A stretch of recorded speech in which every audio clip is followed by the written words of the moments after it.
मैं आपको एक ख़ास जगह पर लाया हूँ। रविवार का दिन है और आप देखिए कि ये शहर पूरा चकाचौंध में डूबा हुआ है, लेकिन ये सारी किताबें यहाँ रखी हुई हैं। ये वो पुरानी किताबें हैं जिसे लोग यहाँ पर छोड़ गए हैं, जिन्हें आप इन किताबों को कम दाम में ख़रीद सकते हैं। तो अब आप समझ गए कि मैं आपको इंग्लैंड की तरफ फिर से एक अनोखे किताब की दुकान में ले जाने के लिए यहाँ आया हूँ, और मैं चाहता हूँ कि आप इस किताब की दुकान को देखें और उस अमेरिका के बारे में जो हमने नज़रिया बना लिया कि केवल बर्गर खाता है, मैकडोनल्ड खाता है और कोक पीता है, वहाँ उस अमेरिका में किताब की ऐसी दुकानें मौजूद हैं जिसे देखकर आप हैरान रह जाएंगे। और मैं आपको जब इस किताब की दुकान में ले जा रहा हूँ, जैसे जैसे आप देखेंगे हम आगे आपको बताएंगे भी कि किताब की दुकान क्या है, लेकिन ज़रा सा आप नज़र घुमा कर देखिए इस कैमरे की नज़र से, तो आपको पता चलेगा कि आप कितने भव्य दुकान में आए हैं। ये सारी जो किताबें हैं आप देख सकते हैं कि यहाँ पे लोग कितना देखिए शिद्दत से पढ़ रहे हैं। कई लोग सीढ़ियाँ चढ़ाकर घंटों यहीं पर पढ़ते हुए नज़र आ रहे हैं। तो ये मत समझिएगा कि दुनिया ने पढ़ना छोड़ दिया और अमेरिका ने पढ़ना छोड़ दिया। 30 किलोमीटर की दूरी तक की जो किताबें अगर आप सजाएंगे वो अमेरिका में है, भारत में नहीं है। पुस्तकालयों का विकास समाज और संस्कृति के विकास से जुड़ा हुआ है। ये सभ्यताओं और संस्कृतियों की उन्नति का पैमाना भी हेतु होता है। आज़ादी का अमृत महोत्सव मनाने तथा अमृत काल में भारत को विकसित राष्ट्र बनाने के प्रयासों में कल्चर ऑफ रीडिंग यानी स्वाध्यायों की संस्कृति को प्रोत्साहित करने का ये प्रयास बहुत उपयोगी सिद्ध होगी। इतिहास ऐसे उल्लेखों से भरा हुआ है जिसमें आक्रांतों ने पुस्तकालयों को नष्ट करना अनिवार्य समझा।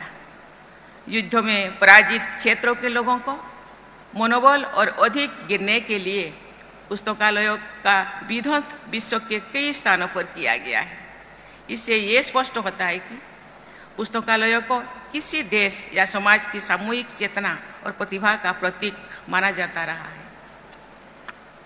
विश्व में जहाँ जहाँ सभ्यता फल फूल रहा था, वहाँ के लोग अन्य सुसंस्कृत देशों से पुस्तकें अपने देश में ले जाते थे।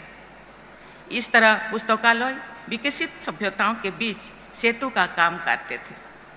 पुस्तकालय से जुड़ी निर्माण और ध्वंस दोनों तरह के उदाहरण हमारे देश के प्राचीन शिक्षा केंद्र नालंदा में देखी गई है। नालंदा विश्वविद्यालय कई सदियों तक शिक्षा का विश्व प्रसिद्ध केंद्र बना रहा। 7वीं शताब्दी से लेकर के चीन के हुएनसांग की भारत यात्रा और उसके वृत्तांतों का इतिहास में विशेष महत्व है। हुएनसांग भारत से विशेषकर नालंदा से बहुत बड़ी संख्या में पुस्तकें लेकर चीन लौटे थे। प्राचीन तथा मध्यकालीन भारत से अनेक अन्य देशों के लोग भी पुस्तकें लेकर गए, उनका अनुवाद करवाए और भारत में उत्पन्न हुई ज्ञान राशि का पूरे दुनिया में प्रसार हुआ। ऐसे अच्छे प्रयासों के मूल में ये सोच होती है कि पुस्तकें और पुस्तकालय की पूरी मानवता की साझा विरासत और धरोहर होते हैं। इसी सोच के साथ आप सब आगे बढ़ रहे हैं। मैं चाहूँगी कि देश में सभी महत्वपूर्ण पुस्तकालयों के नेटवर्क बनाने के साथ साथ आप सब अन्य देशों के पुस्तकालयों से भी आदान प्रदान को बढ़ावा दें। हुएनसांग की भारत यात्रा के लगभग 550 वर्षों के बाद यानी 12वीं शताब्दी के अंत में आक्रांताओं द्वारा नालंदा विश्वविद्यालय के पुस्तकालय को नष्ट कर दिया गया। इतिहासकार बताते हैं कि उस पुस्तकालय को नष्ट करने में बहुत समय लगा था, क्योंकि पांडुलिपियों और पुस्तकों का बहुत विशाल भंडार वहाँ संचित था। वैसी अमूल्य ज्ञान राशि से विश्व समुदाय को सदा के लिए वंचित कर दिया गया है। ऐसे दुखद घटनाएं आधुनिक युग में ही नहीं होती है, लेकिन हमारे देश में उपलब्ध दुर्लभ पांडुलिपियों तथा पुस्तकों के गायन हो जाने की घटनाएं सुनने में आती है। ऐसी पुस्तकें या पांडुलिपियों के कलेक्टर्स आइटम के रूप में अत्यंत धनाढ्य लोगों के निजी संग्रह की शोभा बढ़ाती है अथवा ऑक्शंस में नीलाम की जाती है। हाल के वर्षों में भारत सरकार ने विशेष प्रयास करके गलत तरीके से विदेश ले जाए गए अनेक आर्ट ऑब्जेक्ट का पता लगाकर उन्हें वापस मंगवाया है। ऐसे ही प्रयास दुर्लभ पुस्तकों और पांडुलिपियों को वापस लाने के लिए भी किया जा सकता है। पुस्तकालयों को आप सब drawing room of the community के रूप में स्थापित करने चाहते हैं। ये बहुत अच्छी सोच है, लेकिन इस सुंदर विचार में थोड़ा सा अपना विचार जोड़ते हुए मेरा सुझाव है कि पुस्तकालयों का drawing room and study of the community के रूप में लोकप्रिय बनाया जा सकता है। पुस्तकालय सामाजिक सम्मिलन के केंद्र भी बने और स्वाध्याय तथा चिंतन का भी। रीड, रिसर्च, रिफ्लेक्ट इन शब्दों में निहित इस फेस्टिवल का प्रमुख सुंदर भी ये सही यही है। मुझे बताया गया है कि संस्कृत मंत्रालय द्वारा readers to emerge as leaders तथा a country that read is a country that leads की सोच के साथ पुस्तकालय के विकास के राष्ट्रीय अभियान को आगे बढ़ाया जा रहा है। ये सर्वथा तर्कसम्मत और इतिहास सम्मत विचार भी है और अभियान भी है। हमारा स्वाधीनता संग्राम के महानायकों ने तमाम संघर्षों और संकटों के बावजूद पुस्तकों के पठन पाठन और लेखन पर जोर दिया था। महात्मा गांधी ने अपनी आत्मकथा सत्य के प्रयोग में एक अध्याय लिखा है जिसका शीर्षक है एक पुस्तक का जादू भरा असर। आत्मकथा के उस अध्याय में गांधी जी ने जॉन रस्किन की पुस्तक अनटू दिस लास्ट को पढ़ने के बाद उनके जीवन में हुई रचनात्मक परिवर्तन का उल्लेख किया है। गांधी जी ने उस पुस्तक को ग्रंथ रत्न कहा तथा सर्वोदय के नाम से उनका अनुवाद भी किया।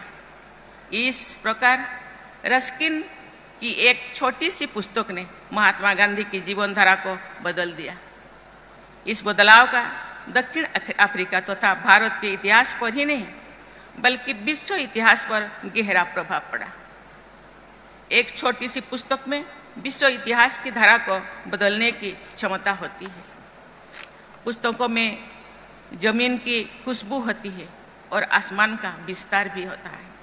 लगभग 150-200 साल पहले हमारे देश के लोग दूर सुदूर देशों में काम करने के लिए ले जाया जाता था।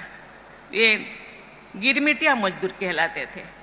वे लोग अपने साथ पुस्तकों और मसाला ले जाते थे। उन पुस्तकों ने मातृभूमि भारत में उनसे जड़ा रखा। इसी वर्ष जून में मुझे अपनी सूरीनाम यात्रा के दौरान प्रवासी भारतीय समुदाय के लोगों से मिलने का अवसर मिला। उनमें बहुत से लोग गिरमिटिया मजदूरों के वंशज हैं। उन्होंने भारत की संस्कृति को संजो कर रखा था। मैं समझती हूँ कि पीढ़ी दर पीढ़ी उन्होंने भारतीय संस्कृति की विरासत को आगे बढ़ाया है। उनके द्वारा मातृभूमि भारत की संस्कृति को जीवंत रखने में पुस्तकों की अहम भूमिका रही है। देवियों और स्वजनों, पुस्तकों को और पुस्तकालयों के महत्व पर जितनी भी चर्चा की जाए और कम है। पांडुलिपियों के संरक्षण तथा पुस्तकालयों के मॉडर्नाइजेशन और डिजिटाइजेशन के प्रयास बहुत महत्वपूर्ण है। इंफॉर्मेशन और कम्युनिकेशन टेक्नोलॉजी के उपयोग से पुस्तकालयों का स्वरूप बदल रहा है। एक्सेसिबिलिटी और सुगम हो रहा है। National virtual library of India के विकसित किया जा रहा है ताकि one nation one digital library के राष्ट्रीय लक्ष्यों को प्राप्त किया जा सके। मुझे बताया गया है कि दिव्यांगजनों की विशेष आवश्यकताओं को ध्यान में रखते हुए पुस्तकालय में विशेष सुविधाएं प्रदान की जा रही है। इस संवेदनशील और समावेशी प्रयास के लिए मैं भूरी भूरी प्रशंसा करती हूँ।